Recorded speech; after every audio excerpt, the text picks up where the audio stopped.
I, 34 male, had a child 10 years ago, Nova, female. I was a terrible person back then. I didn't stay in her life and I deeply regret it. A few months ago, I contacted her mom to see if I could see my child. She happily agreed to co-parent with me and seemed relieved, which was understandable considering she had 4 other kids, all younger than Nova. Nova was a bit distant at first, but now we're doing better.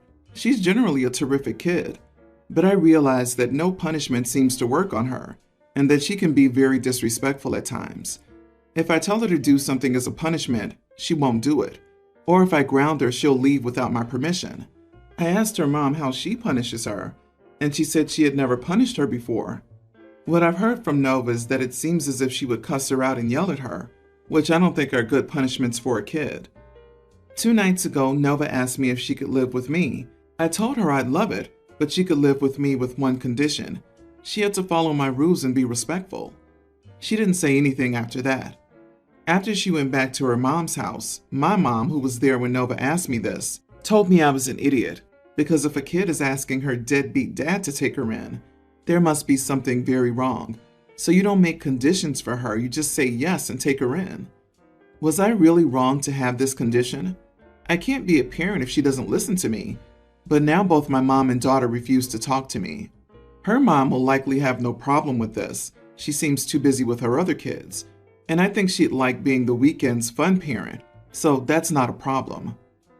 Oh my gosh, you are the idiot. I think you're trying to do what you think is best, but I agree with your mom. Your daughter living with you shouldn't be conditional. If it works for everyone, you say yes, then work on communication and discipline. You're not the only one who has to learn. She does too. If she had no discipline whatsoever, she'd be stepping into a whole different world, and it might be difficult to adjust. She's just a kid who hasn't had the best or fairest life. By the sounds of things, you possibly hurt her and let her down, thinking that's all you care about and don't want trouble. Guys acting like him reappearing after 10 years and raising his kid is a huge favor to his daughter she has to earn. Hey OP, how many conditions did your daughter give you for returning to her life after so many years of abandonment? This poor little girl probably thinks she's the worst behaved child, based on how her sideways quickly, and someone could accuse you of abduction if not done correctly. You also need to know what's happening in her mother's home that makes her want to live with someone she's only known for a few months. I'm a 54-year-old male. My ex-wife is 52. We have been divorced for over 15 years. We had a son together, Michael, who passed away 3 months ago. Michael's girlfriend, Ilhan, is 21 and pregnant, due in October. Her very conservative parents kicked her out for getting pregnant, outside of their religion. My ex was never fond of Ilhan, and reluctantly agreed to share the cost of an apartment with me when I said we should help them with a deposit and the first few payments for their own place. This was just weeks before Michael died.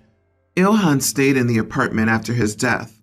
I told her already I'll help her out in any way I could. My ex approached me a few weeks ago and asked me to sell the apartment and get our money back.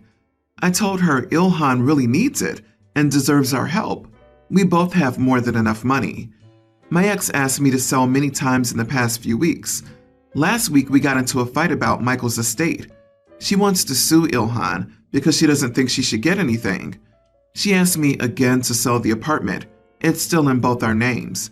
I told her I'd just pay her for her share of the apartment and let that be it. She gets her money then. She said she doesn't think Ilhan should have the apartment. I told her that she's spiteful and selfish and an idiot who cares about the money and not her daughter-in-law and grandkid, who literally will never know his dad. She cried, called me an idiot, and said I was insensitive about her loss. Not the idiot. Morally, and I'd imagine legally, Michael's unborn child is entitled to Michael's estate over anyone else. You even offered to buy your ex out so you could protect your daughter-in-law and grandchild. If your ex doesn't take you up on that, it'll be fairly obvious that it's not actually about the money, but about your ex's prejudice towards Ilhan. Hasn't Ilhan been through enough? She was kicked out of her family and lost her partner while she was pregnant. Now your ex wants her to be homeless? What makes me angry the most is that she says that OP isn't being sensitive about her loss. Meanwhile, she's trying to kick a 21-year-old pregnant widow who's been disowned by her family out on the street and also sue her for the money that should go to her. Where's her sensitivity towards Ilhan's loss? Yeah, it sounds like his ex-wife isn't looking to be made whole. She just wants to voice her disapproval for Ilhan by throwing her and her unborn child out on the street, one way or another. That's just messed up. Just watch. A few years later, she'll be all, I don't know why I'm not allowed to be the grandmama. I just tried to make the child's mother homeless after my son died. I'd like to bet $20 that the ex will be suing for grandparents' rights, claiming the child is all she has left of her precious baby, and Ilhan is a horrible mother who's homeless and can't provide for the baby and keeps him away from his loving, rich grandma, especially if Ilhan's having a boy.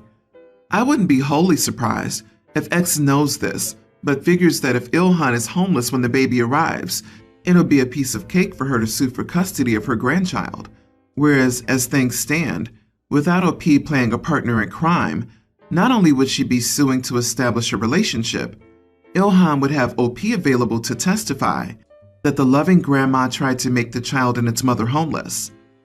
Update. First, thank you all so much for your kindness and support. Ilhan and I talked and decided to sell the apartment after hiring a graphic designer that'll make sure Michael's wall drawings become something she can take with her. So she'll move in with me and stay here, then move whenever she's ready. And I'm selling the apartment, and the money will go to my grandson's savings account. Oh, and it's a boy, so my next few months will be spent painting the room and listening about baby names. I'm 22 female. My little sister May's tween legal guardian. She started living with me when I was 18, but I've been raising her since she was a baby because our mom didn't do much, and her dad isn't around. I'm a firm believer in letting kids express themselves. So, when May started gravitating toward traditionally masculine things, I didn't force her to do girl stuff. I just let her do what made her happy. She cut her hair and stopped wearing dresses and things like that. We even redecorated her room as dinosaur themed because they're her favorite thing. She's young and it would be dumb to deprive her of joy just because other people think boys should behave one way and girls should behave another. So I've always encouraged her to be and do what makes her happy. May's grandmother, Ann, 60, recently contacted me and asked to see her. She's never met May, and her son May's dad hasn't met her. He doesn't even have rights to her. I did agree to let Ann meet her under the condition that May agreed to the meeting and that May's dad wouldn't be present or know about it. She said okay, so we made plans to meet at a restaurant. May picked out a button-up shirt with dinosaurs and some shorts to wear. She just looked so happy with her choices that I didn't consider making her change or anything. When we arrived, Anne was there, but she immediately looked bothered upon seeing May. She asked where her granddaughter was, and when I told her my sister was right here, she immediately went off. She started saying that I never deserved guardianship of May. I'm turning her grandchild into someone she's not, forcing her to be a boy, etc. Finally, we started getting looks from other people, and May was upset by what was happening, so I took her and left the restaurant. I later got another message from Anne saying she plans on taking custody of May because, according to her, I'm ruining her. I told my best friend about it, and she said that I should have made May dress differently before taking her to dinner because Anne was obviously from a different time, and I should have been mindful of that. But I feel like if I had done that, then I'd be reflecting on how often I've told my sister that who she is and what she likes to wear and do is nothing to be ashamed of. I don't know what to do. I don't think I should have made May change her outfit just to go meet a woman she doesn't even know. And I don't even think letting May be herself is wrong either. But if it could have helped avoid any issues with Anne, maybe I should have asked May to tone it down. Am I an idiot because I didn't do that? 100% not the idiot. And don't be afraid of her stupid threats. She's not got a leg to stand on.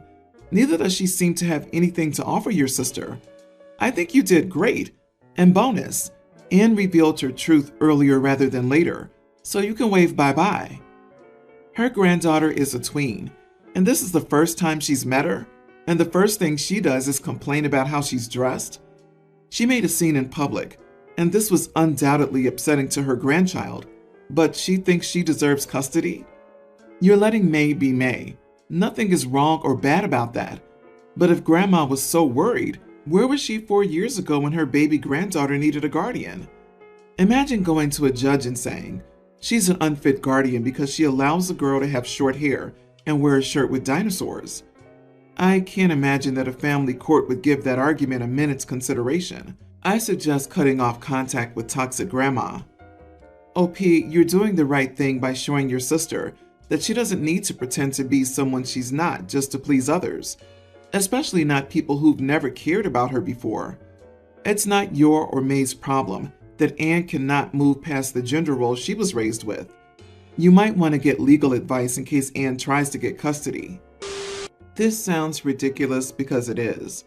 I, 27 male, don't want children. I've never wanted children. My wife Liz, 26, is aware of this. I'm in the camp of, if it's not a resounding, I want this with my entire heart and soul yes, then it's a no. I think kids are cool, wonderful, and major sources of joy in life. Do I want to be responsible for raising one? Nope. Before getting engaged about a year and a half ago, I lived with my best friend, 28 male, and had done so for nearly a decade of my life. He and I each adopted a dog while living together and call each other co-parents. We have doggy playdates regularly, and I'm over at his place multiple times a week because of this. This morning, my wife brought up the subject of children. As I said, she's aware of the fact that I don't want them.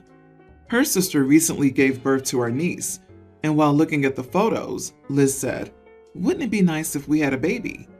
Or something along those lines. I responded, "I'm already the co-parent of 2 babies, and I don't have room for any more." She got angry at me and said I wasn't taking her or the concept of parenthood seriously. I told her I had no reason to take this conversation or the concept of our parenthood seriously because we will never have kids. Am I the idiot? Not the idiot. I'm not sure why she went ahead and married you, knowing you never wanted to have children and she did. Having children's not something that you can compromise on. Either she'll be unhappy or you'll be resentful for the child that comes.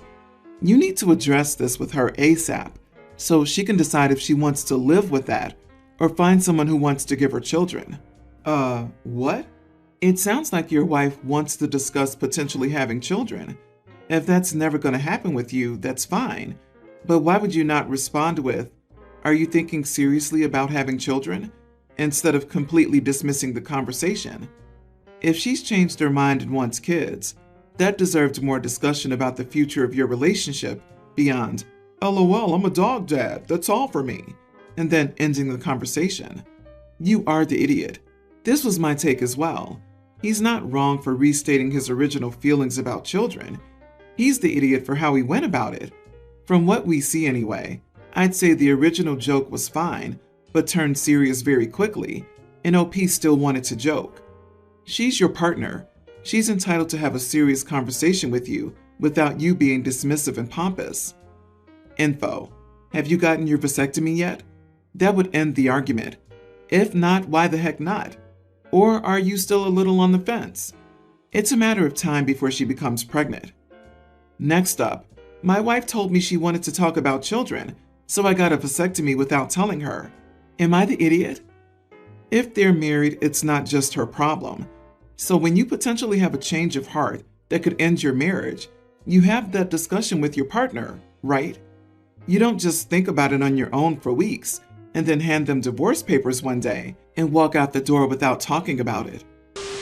My partner and I, 29 male and 32 male, have been together for a decade now. We've discussed marriage before, but it's always one of those we'll get to it when we get to it things. We're in love, we've lived together for years, we've both got steady incomes. Basically all we haven't done is acquired the special piece of paper and have a party with family. My sister's wedding was this past weekend, and it brought up a lot of unexpected feelings. My partner and I have never been particularly bothered with the idea of a big wedding, and we're still planning on keeping things small. But there was something special about that night. We've been to plenty of lovely weddings together before, but something felt different. In a private moment just between us two, I asked him to marry me, and he accepted. There was no big show, no getting down on one knee, just an intimate moment between us during the reception. We didn't tell anyone that night or even for a few days. We had a little family visit yesterday though, to see my sister and her new husband before they left for their honeymoon. My partner and I said how beautiful their wedding was and how moved we were, and told the story of that special moment that she helped facilitate, even if it wasn't intended. Instead of happiness, we were met with anger. She argued that it was disrespectful and undermined her event, that we were trying to steal her thunder.